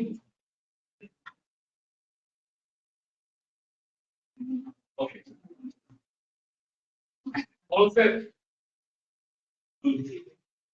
আচ্ছা এখন আসি আমাদেরকে কেন ভিসা দিবে আমি প্রথমেই বলছি আমেরিকাতে সবচেয়ে বেশি অ্যাপ্লিকেন্ট থাকে ইমিগ্রেন্ট ভিসা এখানে কোনো কোয়ালিফিকেশন দরকার নেই বলছি না এবং এটাও বলছি যে এই ভিসা পরবর্তী নির্দেশ না দেওয়া পর্যন্ত বাংলাদেশের জন্য দরজা বন্ধ কিছুদিন আগে একটা নিউজ দেখছেন ডিএস 160 ক্যাটাগরি B1 B2 যেটাকে আমরা টুরিস্ট ভিসা বা ভিজিট ভিসা বলি এই ভিসা ক্যাটাগরিতে এখন বন্ড নিয়ে এসেছে সেই বন্ডের পরিমাণ কত 5 থেকে $15,000 পর্যন্ত এই যে টুরিস্ট ভিসার কথা আমরা বলি টুরিস্ট ভিসার মূল উদ্দেশ্য ছিল আমি ওখানে ঘোরাফেরা করতে যাব আমি কোনো বিজনেস মিটিং এ যাব আমি কোনো সেমিনারে যাব এবং সেমিনার থেকে বাংলাদেশে ফেরত আসব আমি যখন আমেরিকাতে যাচ্ছি তখন দেখাচ্ছি আমি গার্মেন্টস ফ্যাক্টরির মালিক আমেরিকাতে যাওয়ার পরে আমি রিকশা চালক হয়ে যেতেছি তাই না ওখানে গিয়ে বলতেছি আমার পেটে খাওয়ার নাই এটা নাই সেটা নাই আমারে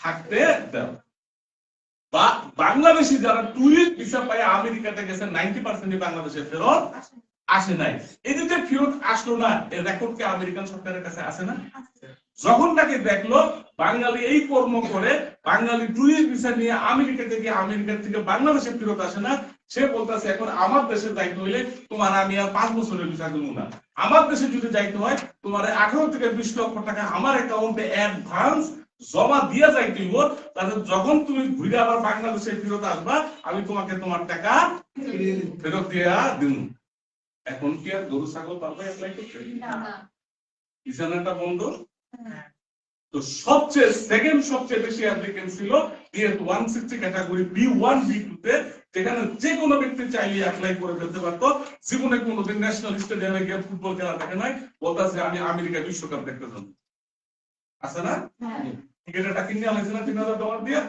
কেউ কোনো দালালের খবরে পড়ছে না এর মধ্যে দাম নাই না ভাই বাবা তো ঘটনা হইতেছে আমি এরকম অনেক ফোন কল পাই যে ভাই আজকে যদি টিকিট কাটি আমার ভিসাটা কনফার্ম রোনালদো আপনাকে ফোন দিয়ে স্বাগতম জানানোর জন্য বসে আছে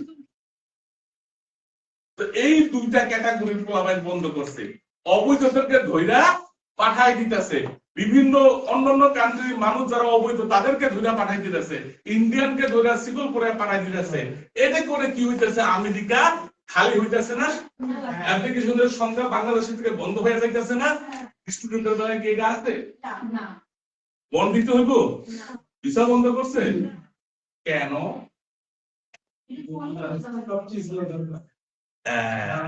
এখন টু দা পয়েন্ট ওরা বলছি যে ওরা আপনার মতো ইয়াং ছেলে মেলে যাচ্ছে যে জানে ওখানে পড়াশোনার নাম করে কামলা দিব জীবনে কোনো ইউনিভার্সিটিতে যাইবো না তাকে বসে আটকে নিবে কেন নিবেন জানেন আপনার বয়সটা কম আপনি মাশাআল্লাহ ধান ঝরায়া কাম করতে পারবেন ওরা জানে যে বাঙালি 90% লোকে নিকে লাগে তারপরও আপনাকে বিচার দিবে কারণ যেই পরিমাণের স্পেস ও ফাঁকা করছে পুরা ধইরা পাঠাইছে ইমিগ্রেন্ট বন্ধ করছে অবৈধ যারা বেরিয়ান গেট জঙ্গল দিয়ে আসলো ওখানে দেওয়াল তৈরি করে দিছে যত অবৈধ আসলো যারা বিভিন্ন ধরনের অকারণের সাথে সাথে মানে ইনভলভ করছে তাদেরকে যে ধইরা পাঠাই দেওয়ার ফলে বিশাল পরিমাণে একটা গ্যাপ তৈরি হয়েছে ইউনিভার্সিটিতে স্টুডেন্টের সংখ্যা কমছে ওদের ব্যবসা প্রতিষ্ঠান ছোটখাটো ব্যবসা প্রতিষ্ঠান বন্ধ হয়ে যাচ্ছে এখন ওরা কি করতেছে যেই মানুষগুলো ওদের জন্য বার্ডেন যে মানুষগুলো আমেরিকাতে গিয়ে কোন ধরনের রুলস রেগুলেশন ফলো করে নাই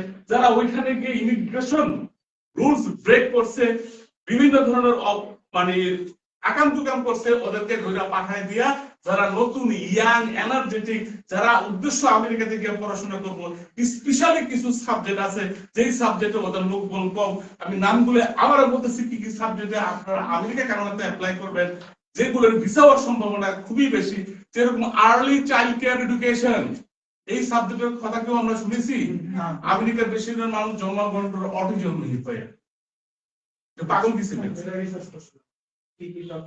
yes early child care education জান আপনার ভিসা হবে মেডিকেল অ্যানথ্রোপোলজি নাম শুনছি আপনারা আর্টস এন্ড সায়েন্স এন্ড যে ব্যাকগ্রাউন্ড হোম কোনটা কেন অ্যাপ্লাই করতে পারেন কুলিনারি আর্টস নাম শুনছি কি কোর্স শেফের কোর্স বাবুর্চি আপনারা ম্যাক্সিম খেবেন না সবাই বাবুর্চি করতে আমেরিকাতে দেখো না সবচেয়ে দেখবেন আপনি ওয়েস্টার্নে গিয়ে দেখেন একটা বাবুর্চি বাংলাদেশের না সব Europe American yes please nurse yes আমি আসতেছি নার্সিং সেক্টর মেডিকেল সেক্টরে এখন আপনি যদি অ্যাপ্লাই করেন যে গতানুগতিক সাবজেক্টে বিজনেস আর্টস এটা ঘুমছে আপনার ভিসা কি দেওয়ার সম্ভাবনা আছে আপনি এআই নিয়ে পড়াশোনা করেন আর্টিফিশিয়াল ইন্টেলিজেন্স ডাটা অ্যানালিটিক্স নেন সাইবার সিকিউরিটি নেন ওয়েব ডিজাইনিং নেন দেখবেন আপনার ভিসা হওয়ার সম্ভাবনা অন্য 8-10টা স্টুডেন্ট থেকে বেশি আমি বলি ওরা ভিসা দেওয়ার জন্য বসে আছে ভিসা নেওয়ার মতো যে ধরনের কোয়ালিফিকেশন দরকার হয় যে ধরনের ফাইল ওরা আমাদের থেকে চাচ্ছে আমরা ওরকম ভাবে সাজায় দিতে পারতাছি না বিদায় আমাদের ভিসা রিজেকশন হচ্ছে এখন আমেরিকা নিয়ে কেউ কথা বলতেছে না আমরা এই অবস্থা দেখে আমরা ধৈর্য নিয়েছি আমেরিকান দরজা আমাদের জন্য বন্ধ আমি আপনাদেরকে আশ্বস্ত করতে চাই আজকে এই সেমিনার থেকে যে আমেরিকার সর্বকালের সর্বশ্রেষ্ঠ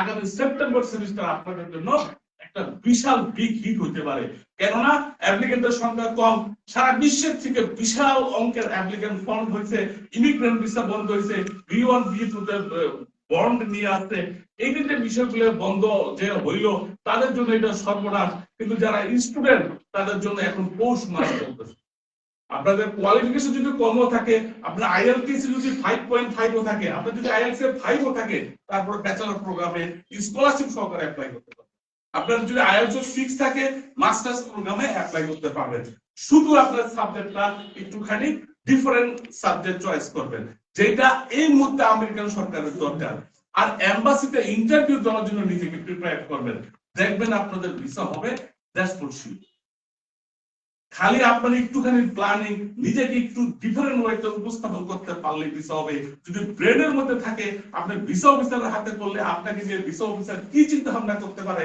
এবং তার সপক্ষে যদি আপনার কাগজপত্র তুলে দেন ভিসা অফিসার আর কোনো কোশ্চেন রেজ করবে না একই তো তারপরে কিদা কি সে যা early child care education student খুঁজতেছে সে আর্টিফিশিয়াল ইন্টেলিজেন্স স্টুডেন্ট খুঁজতেছে সে মেডিকেল অ্যানথ্রোপোলজির স্টুডেন্ট খুঁজতেছে আপনি দিচ্ছেন বিজনেস ম্যানেজমেন্ট আপনি দিচ্ছেন কম্পিউটার সায়েন্স এবারে কি আর খাইবো আপনারা এত এমনি রাস্তায় এই ধরনের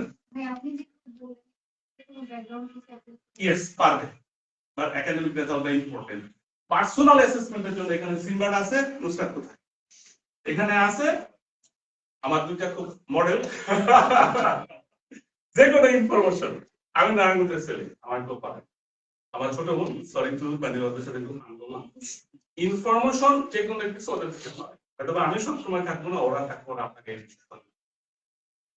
আপনি আমেরিকা কানাডা ইউরোপের এডুকেশন যেহেতু আমার সারাটা জীবনে গেছে এইসব বিষয়ে গবেষণা করতে করতে নিজে ভিসা অফিসার ছিলাম যে কোনো ধরনের কোশ্চেন চাইলে করতে হ্যাঁ দ্বিতীয় কথা হচ্ছে কানাডাতে মোস্ট ইম্পর্টেন্ট পার্ট এখানে কোনো ইন্টারভিউ নাই কত যে মজা আপনারা নিজেরা জানেন না জান একাডেমিক রেজাল্ট ভালো আছে সবকিছু ঠিক আছে তারপরে আপনারা নিজেরা বুঝতে পারেন না যে আপনাদের ভিসাগুলো রিজেকশন হয় আমি খুবই কষ্ট লাগে যে এর বাবা এত পরিশ্রম করতেছে আর বাবা ব্যাংকের টাকা রাখছে সন্তানের এত কি বলে টেক কেয়ার করতেছে কিন্তু কিছু এজেন্সির খবরে পরে আপনার নিজের ভবিষ্যৎটা আপনি ধ্বংস করে দিচ্ছে আপনি যখন রিজেকশন খাইয়া আমার কাছে আসবেন আমি বলবো সরি ভাই আমার মাফ করেন এই ফাইল নিয়ে কাজ আমি করতে পারবো না কেন করতে পারবো না কারণ অলরেডি আপনার একটা হিস্টরি ওদের সফটওয়্যারে ক্রিয়েট হয়ে গেছে আপনার সম্বন্ধে ওরা অ্যানালাইসিস করা হ্যাঁ যখন একবার ফেক ডকুমেন্টেশনতে ধরা খাইছেন fake bank statement fake certificate fake IELTS fake ওই যে এক্সট্রা কারিকুলার অ্যাক্টিভিটি দিয়ে যদি ধরা খান আমি সরি আপনার ভিসা রিজেকশন তো হবেই আপনি 8-10টা স্টুডেন্টের জন্য আপনি বিষয়টা খারাপ করে ফেললেন ইভেন আমিও আপনার ফাইল নিয়ে তখন আর কাজ করবো না কেননা আমি আপনাকে আমার মতো করে সাজাতে পারবো না আমি জানি ভিসা না হইলে আমার সময়টা টোটালি হোয়াইট স্পেস আমি বলবো সরি আপনি আর অ্যাপ্লাই করে দিন বি কেয়ারফুল গাইস এটা তোমার লাইফ তোমার ডিসিশন চটকদার বিজ্ঞাপন দিয়ে যদি ভিসা হইতো তাহলে রিক্সাওয়ালারা সব আমেরিকা থাকতো এই শহরে 10 লাখ টাকা রিক্সাওয়ালার মালিক আছে না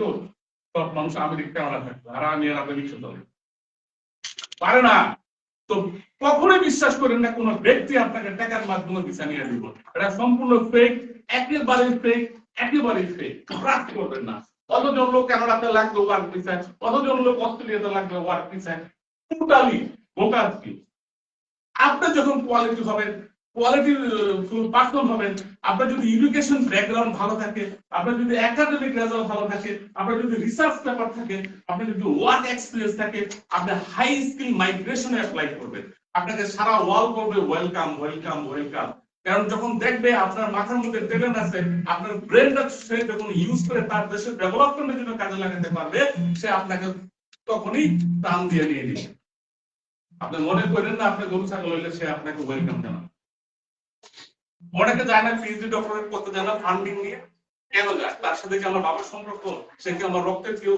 আমার পড়াশোনার টাকা সে কেন সিম্পল কারণ সে বিলিভ করতেছে আমি তার দেশে গিয়ে তার দেশের অর্থনীতিতে একটা ইম্প্যাক্ট রাখবো আমার যে মেধা আছে আমার যে ট্যালেন্ট আছে এই ট্যালেন্ট দিয়ে তার দেশের আমি একটা ইম্প্যাক্ট ফেলাইতে পারবো বিদায় সে নাকটা টুক করে ঢুকে দিচ্ছে আমাকে সে নিয়ে নিচ্ছে আমি দেখতেছি বাংলাদেশে আমার কোনো ফিউচার নাই কারণ পলিটিক্স না করলে আমি সরকারি চাকরি পাবো না ঘুষ না দিলে আমার কোনো ভালো অবস্থান নাই ওইদিকে জার্মানি আমেরিকা কানাডা আমাকে ওই সব ক্ষেত্রে দিচ্ছে আমি কি বাংলাদেশে ফেরত আসবো আচ্ছা আমাদের পত্রিকায় খবর হয় না বাংলাদেশের বংশোদ্ভূত অমুক ব্যক্তি এই জিনিসটা বানাইছে ওই জিনিসটা তো আমার দেশে ছিল আমাদের দেশে পলিটিক্যাল ভায়োলেন্সের কারণে ওই ব্যক্তিটা ইউরোপ আফ্রিকা বা কানাডা সিম্পল বিষয়গুলো লাইফ পরিকল্পনা মাফিক চলতে হইলে সহজ সবকিছু সহজ তবে বিশ্বাস করতে হবে পথ যদি অতিক্রম করতে হয় অবশ্যই তোমাকে পথের ক্লান্তি ভোগ করতে হবে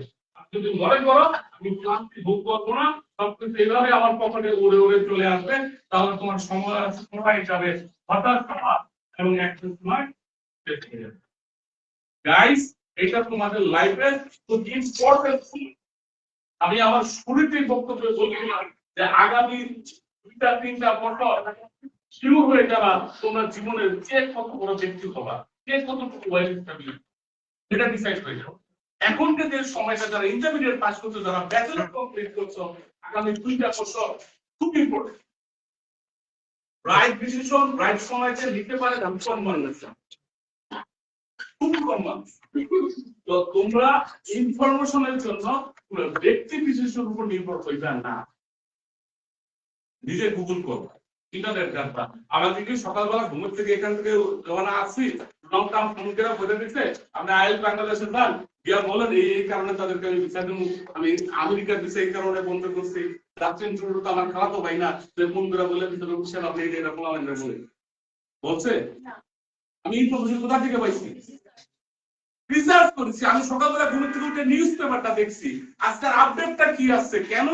এই জিনিসটা হলো এই জিনিসগুলো আমি দেখে একটা বিষয় বুঝতে পারছি যে আগামী 6 মাস পরে কি হতে পারে আমি তো আর পিছায় আপনার যেটা বলুন সেটাই হইব হওয়ার একটা পসিবিলিটিস আছে আর ওই বিষয়টা ওই থ্রটটাই আমি আপনাদের সাথে শেয়ার করি অনেক সময় সাকসেস হয় অনেক সময় ব্যাক হই মানে যে কনসালটেন্ট হিসাবে এটা আমার রেসপন্সিবিলিটি যে সব সময় আপনাদের সাথে পুরো নিউজটা শেয়ার করা আমি জানি না আপনার 6 মাস পরে আমি কানাডা আমেরিকা দিয়ে কাজ করতে পারবো কিনা আমি জানি না আগামী 6 মাস পরে ওয়ার্ল্ডে বিশ্বযুদ্ধ শুরু হয় কিনা আমি জানি না বাংলাদেশের মানচিত্রটা পৃথিবীর বুকে আগামী 6 মাস পরে থাকে কিনা অনিশ্চয়তা আছে না আছে এইসব বিষয় মাথায় রেখেই আমাকে ডিসিশন নিতে হবে মনে রাখবেন ঝুঁকি অবশ্যই থাকবে তারপরে কস্ট বেনিফিট এই বইটা আমরা কেনা করছি অ্যাকাউন্টিং স্টুডেন্ট কেউ আছেন মাস্টার্স কমপ্লিট করা 2 টাকা খরচ কম আছে খরচের মধ্যে আমার লাভ কি আছে তাই না এক্স্যাক্টলি তো এই যে আমি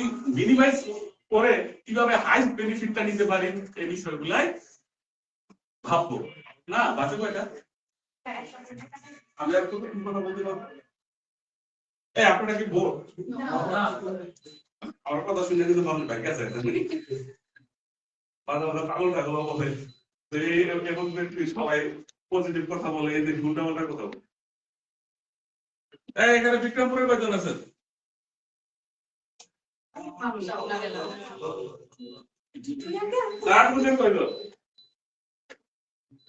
বিক্রমপুর আমার বাবার জন্মস্থান, নারায়ণগঞ্জ আমার নিজের জন্মস্থান। যারা হাত তোলেন না কোনোটাতে তাদেরকে স্বাগত।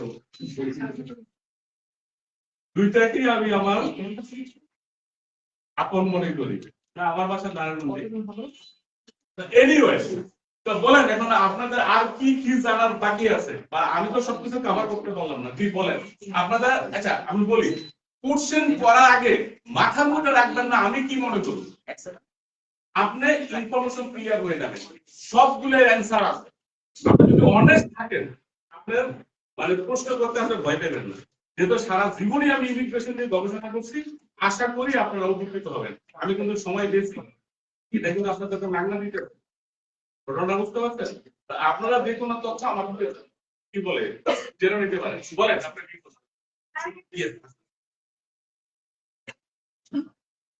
আসি ইয়ার গ্যাপ নিয়ে এই বোনটার প্রশ্ন করছে যে কানাডা বা আমেরিকাতে ইয়ার গ্যাপটাতে কোনো প্রবলেম হয় কিনা। প্রথমে আসি আমেরিকা নিয়ে। আমেরিকাতে ইয়ার গ্যাপ কোনো প্রবলেম নাই, যদি আপনি অফিসারকে বুঝাতে পারেন আপনার এই বুড়া বয়সে এডুকেশনটা কেন। আপনি মনে করেন 2015 সালে ইন্টারমিডিয়েট পাস করতে, ওই সময় আপনার বাবা মৃত্যুবরণ করছে, ফর এক্সাম্পল, সারা জীবন বাঁচায় রাখে এক্সাম্পল যে 15 সালে ইন্টারমিডিয়েট পাস করার পরে পরিস্থিতিটা এমন হয়েছে যে আপনার বাবা মৃত্যুবরণ করছে, আপনি আপনার ফ্যামিলিকে এখন যে বাবার বিজনেস আছে সেটা আপনার জন্য এখন চালাইতে হবে, কারণ ওর বিজনেস চালানোর মতো কোনো মানুষ নাই। 2026 সালে আইসা রিয়েলাইজ করলেন আমি তো অশিক্ষিত, কারণ আমি ইন্টারমিডিয়েট পাস করছি।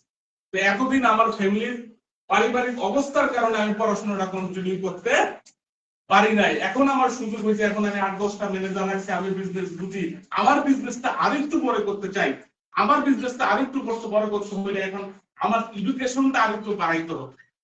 এই যে ড্রামাটা টোটাল গুছাইয়া সাজাইলেন, এটা যদি মঞ্চায়ন করতে পারেন, লজিক্যালি যদি আপনার পয়েন্টটা ভ্যালিড হয়, ভিসা অফিসার যদি মনে করে আপনার যে কথাটা তাকে বলতে আছেন এটা 100% প্রুফ, সেক্ষেত্রে আপনার স্টাডি গ্যাপটা কোনো প্রবলেম নাই।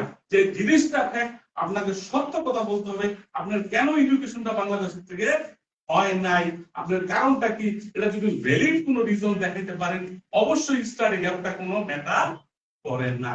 এখন কানাডার বিষয়ে আসি। ফ্যাক্ট, সরি বল, ফ্যাক্ট কারণটা হচ্ছে এখন আমেরিকাতে মনে করেন আমি ভিসা দেবো 10 জনের, আবেদন করছে 100, আমি কি করুন ভালো 10 জনের অ্যাপ্লাই করুন, মানে ভালো 10 জনের কাম আমি কি সবাই ভিসা দিতে পারবো না, কারণ আমার হাত। তো মনে করেন কানাডার বেলা জিনিসটা কিভাবে হয়, এভাবে তো লজিক্যালি আপনি ব্যাখ্যাটা করবেনই, যেহেতু আপনি এইটা এই স্টাডি গ্যাপ থেকে বের হয়ে আসতে পারবেন না, তো এটা ব্যাখ্যা করবেন। এখন মনে করেন এই যে এখন একটা খালি মাঠ, আমি বলতেছি আমেরিকা কানাডার বেলায় খালি মাঠ, কেননা এরকম একটা ভীতিকর অবস্থা এখন তৈরি হয়েছে যে আমেরিকার নাম শুনলে আমাদেরকে দুটো পিটাই পাবে, তো এই লোক চাপা আছে। তো এখন আমেরিকার এই ফাঁকা মাঠে যদি গোল দিতে চান, যাদের স্টাডি গ্যাপ আছে, যাদের আইএলটিএস নাই, এমওআই আছে, তারাও অ্যাপ্লাই করবে, কেননা এখন কম্পিটিশনটা খুবই কম হবে। অ্যাপ্লিকেশনের সংখ্যা যখন কমবে, ভিসার রেশিও তখন অটোমেটিক্যালি বাড়বে। Thank you. সরি ভাই, একটু পানি খেয়ে নিচ্ছি।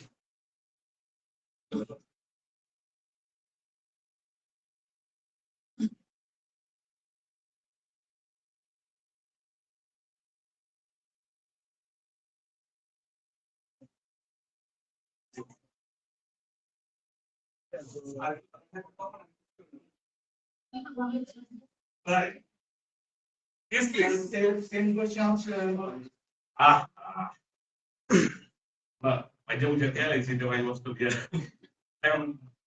জেনুইন কাগজপত্র দিলে বিশ্বাস করতেছে না, এখন স্টাডি গ্যাপ তো দূরের কথা।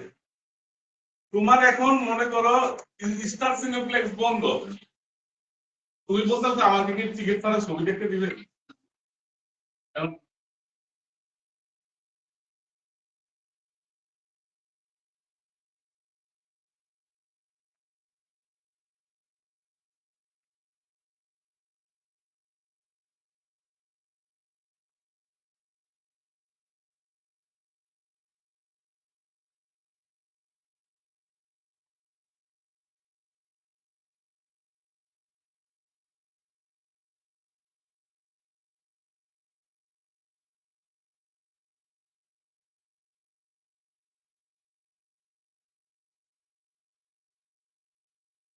ফিল আপ করার জন্য ওরা সেপ্টেম্বরে ভিসা, যারা মোটামুটি ভাবে একটু দুর্বল আছেন ট্রাই করেন। আর এখন যদি অ্যাপ্লাই করেন স্কলারশিপের জন্য অ্যাপ্লাই করবেন। কম বেশি যদি স্কলারশিপ আপনাকে পান, গরু ছাগল কেউ স্কলারশিপ দেয়। যখন নাকি আপনার I-20 এর মধ্যে ভিসা অফিসার দেখবে আপনার 10% হলো স্কলারশিপ আছে, সে মনে করবে আপনি একটা ভালো স্টুডেন্ট। ভালো স্টুডেন্ট না হলে কখনো কোনো স্কলারশিপ ম্যানেজ করতে পারতেন না। এই যে যখন I-20 টা ঠাস করে নেওয়ার অফিসে ফালাইলেন, ভিসা অফিসার স্কলারশিপ পাইছে স্টুডেন্ট। Yes, please.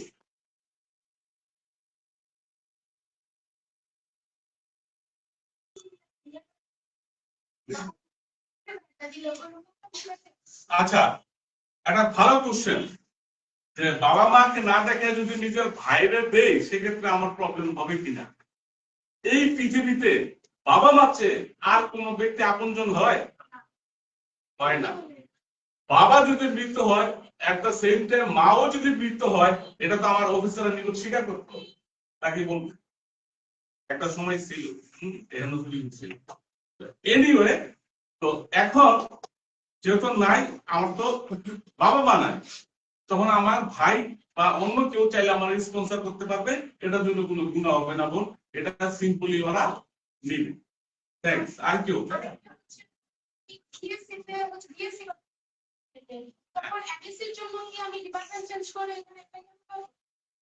আপনার যা মনে চায় তা করতে পারবেন, কিন্তু ওই জিনিসটা কেন করতেছেন এটা ফ্যাক্ট।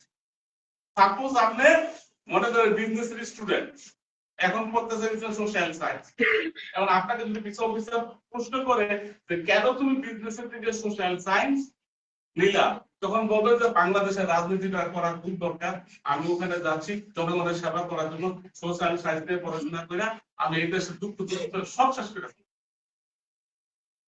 একটা চম্পট দিয়ে দিলেন। তো কস্ট অফ ফ্যাক্ট আপনি কেন আপনার ট্র্যাকটা চেঞ্জ করতেছেন, এটা বিশ্ববিদ্যালয়ের অফিসারের নিকট লজিক্যালি অ্যাকসেপ্টেবল হইতে হবে। ইয়েস প্লিজ, এটা কি এটা এফডিআর শো করাতে কি গুরুত্ব হবে? হ্যাঁ, ভালো পয়েন্ট আপনি এটা দিলাম বলবি না ওই ওখানে লাগে। তারপরে বলি বাংলাদেশের ব্যাংকগুলাই তো একটা ওপেন সিক্রেট, জানেন তো, টাকা দিলে এখন এফডিআর গুলো কিনতে। আচ্ছা বলি তারপর,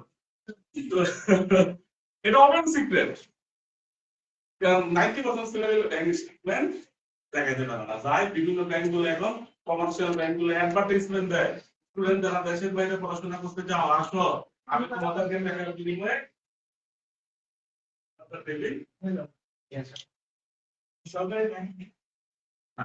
বিশ্বাস করো। কেন বিশ্বাস করে না? আপনি দেখবেন পোস্ট অফিসে অনেক টাকা রাখে, বাংলাদেশ ব্যাংকে অনেক টাকা রাখে। এই ব্যাটাদেরকে যদি ইনভেস্টিগেশনের জন্য ভেরিফিকেশনের জন্য পাঠায়, এরা মেইলের উত্তর দেয়।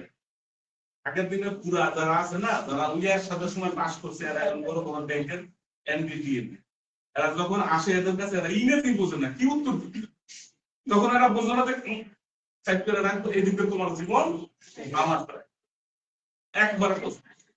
তো এই যে মানুষগুলাই তোমার তাদের ভুলের কারণে তুমি সাফার, তো এই সরকারি অস্বীকৃত ব্যাংকের কাছে কেউ যাওয়ার। হ্যাঁ আজকে এদিকে একটা ভাইয়া, এই ভাইয়াদের কি কোশ্চেন ছিল? ও আচ্ছা, হ্যাঁ আপু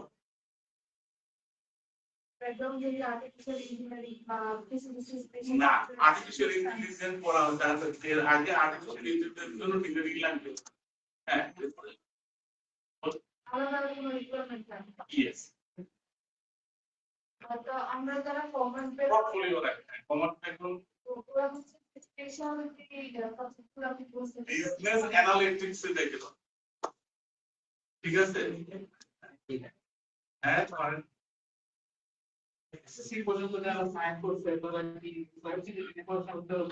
আমি বলছি ইন্টারমিডিয়েট পর্যন্ত যারা ব্রেক সাবজেক্টে থাকুক না কেন তাদের বেলা কোনো ফুলস্কেল ব্রেক হবে না, আমি নাটক সাথে এলো ঘটনাটা বুঝতে পারছেন? আপনার আর্থার হইতেছে সাইবার সিকিউরিটি পড়াশোনা এখানে মানে মাপ পাইবেন, কিন্তু ব্যাচেলর যখন কমপ্লিট করে ফেলেন অলরেডি আপনি একদম প্রফেশনাল পারসন। It's fine. মানে আচ্ছা ডিপ্লোমা করতে এখানে কয়জন 4 বছরে মেট্রিকের পরে আপনারা মনে করতেছেন আমাদেরকে আমার নতুন করে ব্যাচেলর শুরু করতে হবে? নো, আপনারা ডাইরেক্ট মাস্টার্স করবেন। কে আছে তিনজন হাত তুলছিল। আচ্ছা তিনজন একসাথে আমি একজন শেষ করি তারপর আপনারা কি বল? সেপ্টেম্বর থেকে জন্য কবে থেকে আপনার সেপ্টেম্বর ইনটেকের জন্য অলরেডি অ্যাপ্লিকেশন স্টার্ট হয়ে গেছে। আর্লি অ্যাপ্লিকেশন করলে ফান্ডিং স্কলারশিপ পাইতে সুবিধা হয়।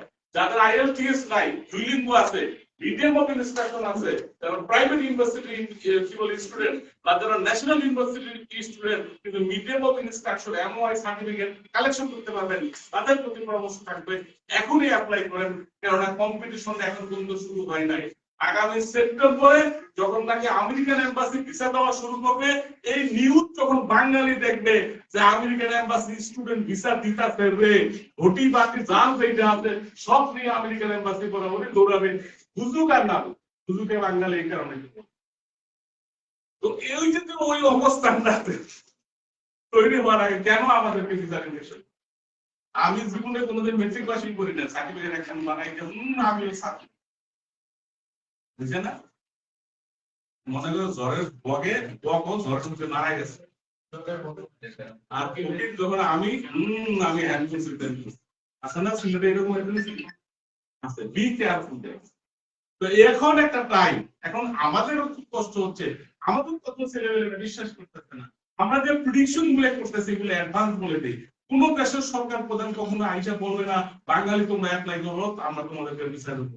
আমাদেরকে পরিবেশ পরিস্থিতি বিবেচনা করে কেন কি কারণে আমাদেরকে ভিসা দিবে, এই যে বিষয়গুলো যদি আমি অনুধাবন করতে পারি, রাইট সময় দিতে রাইট ডিসিশন নেই, আমি দুর্বল স্টুডেন্ট হইলেও আমি ভিসা পেয়ে যাব। আমি একটা সময় আমেরিকা কানাডাতে আইএলটিএস ছাড়া কোনো কথাই বলতাম না, সেই আমি এখন বলতেছি স্টাডি গ্যাপ হলে কোনো অসুবিধা নাই, মিডিয়াম অফ ইনস্ট্রাকশন থাকলে কোনো অসুবিধা নাই, অ্যাপ্লাই করো, কারণ এই সুযোগটা কাজে লাগাও।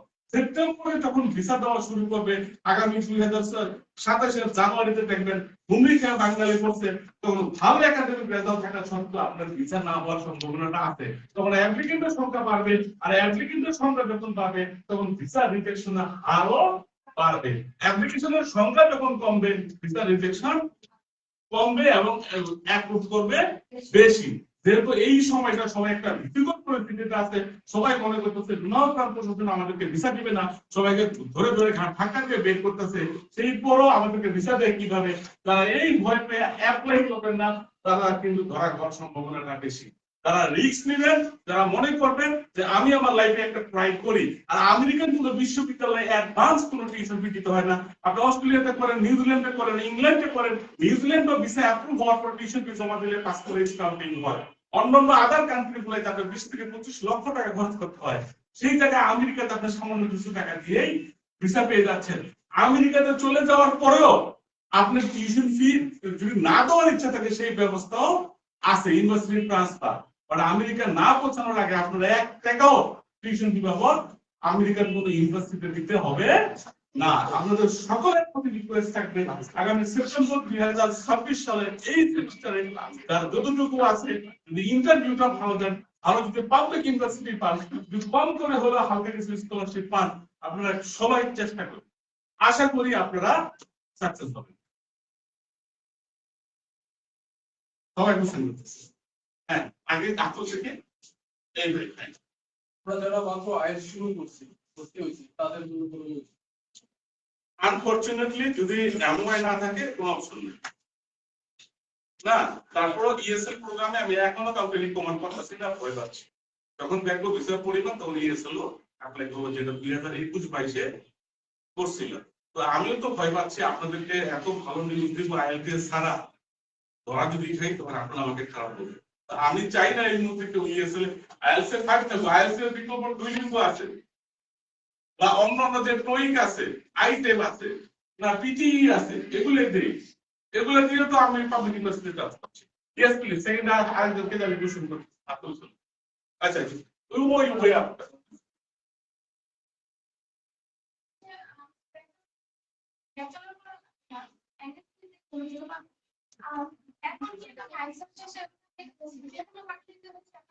যে কোনো কান্ট্রিতে না, যে কোনো ইউনিভার্সিটিতে না।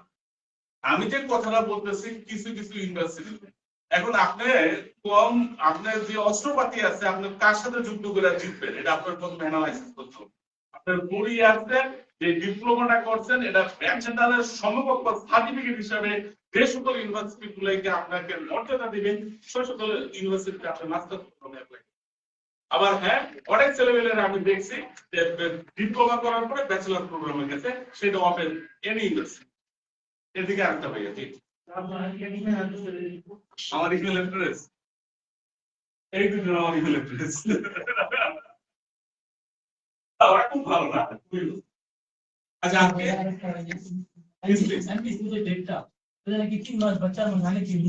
হ্যাঁ 80 আচ্ছা এটা গুরুত্বপূর্ণ। ইউএস এম্বাসি অ্যাপয়েন্টমেন্ট ডেট পাওয়া যায় না, দ্যাটস নট ট্রু।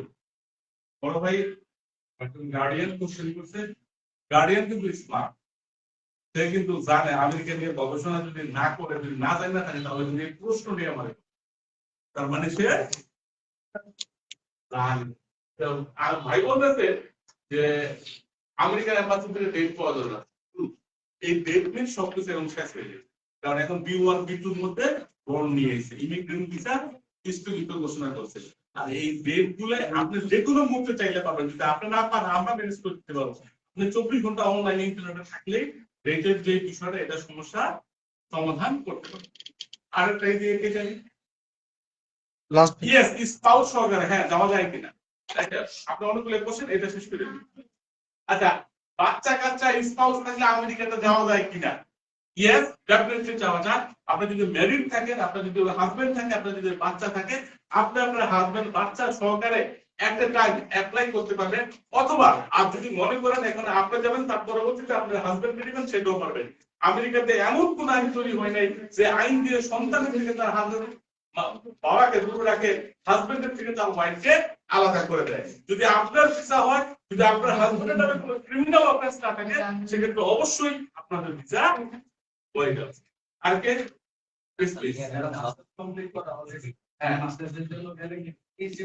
মাস্টার্স দেখাবেন না, সিম্পল। যারা অলরেডি মাস্টার্স কমপ্লিট এখানে কয়জন করছেন?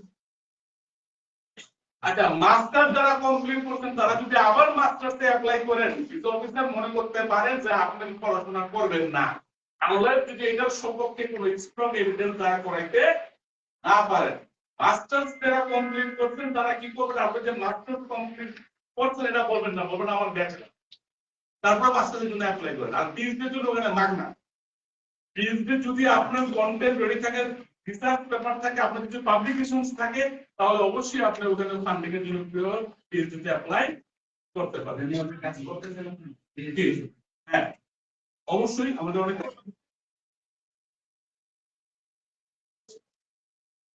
ব্যাচেলারে না, আপনি যখন ব্যাচেলার সার্টিফিকেট দেবেন আপনি নিজেকে ডিক্লেয়ার করতে হবে আমি ব্যাচেলার পাস। মাস্টার তো দেখাচ্ছেন, আপনি না বললে আপনার কোয়ালিফিকেশন ওরা দাম নেবে। গ্যাপের মধ্যে ব্যাচেলারের পরে গ্যাপ হলে জব দেখাই দিবেন, আছে না? আমার তো চাই খাওয়ার দাদার দোকানই আছে না, ওখানে আপনি কাজ করতে। কিন্তু ইন্টারমিডিয়েট পরে গ্যাপটা দেখাইতে গেলে, কারণ ইন্টারমিডিয়েট পরে এখন আমাদের দেশে ভালো চাকরি পাওয়া যায় না। এর কেস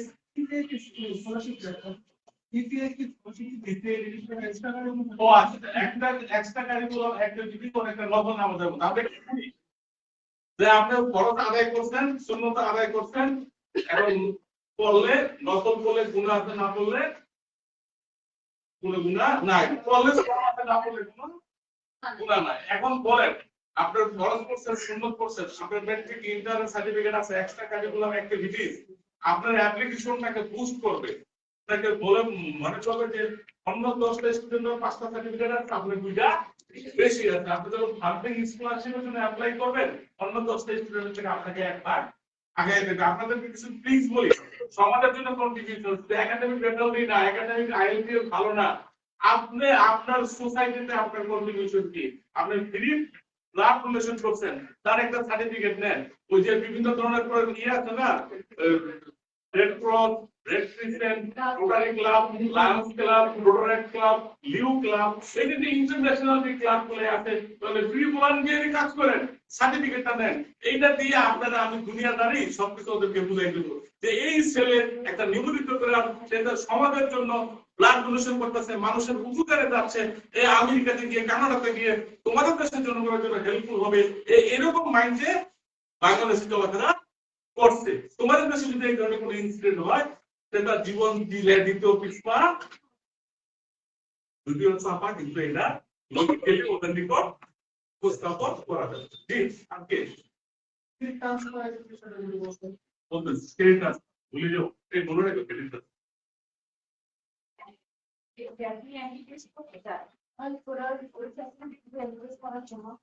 বুঝিয়ে কানাডা MBBS পড়ার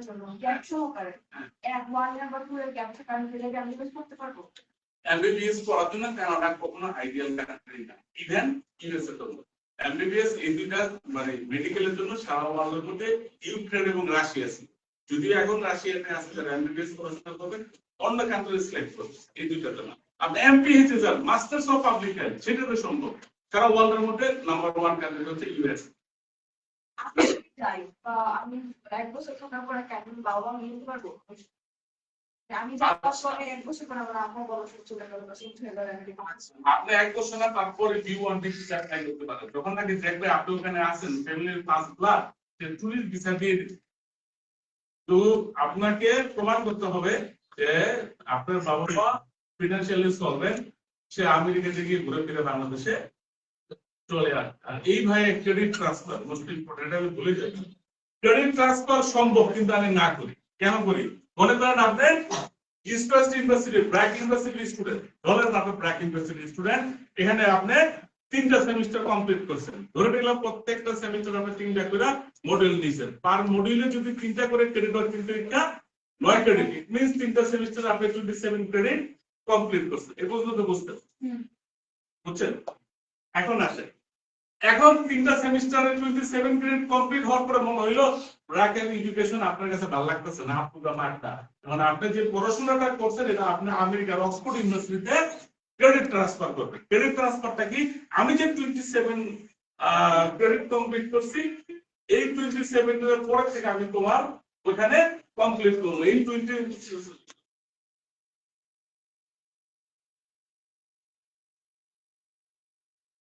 ফার্দার যে মডিউলগুলো আছে সেই মডিউলগুলাই বাকি কোর্সগুলো আমি তোমার এখানে করব। এই তো বিষয়টা।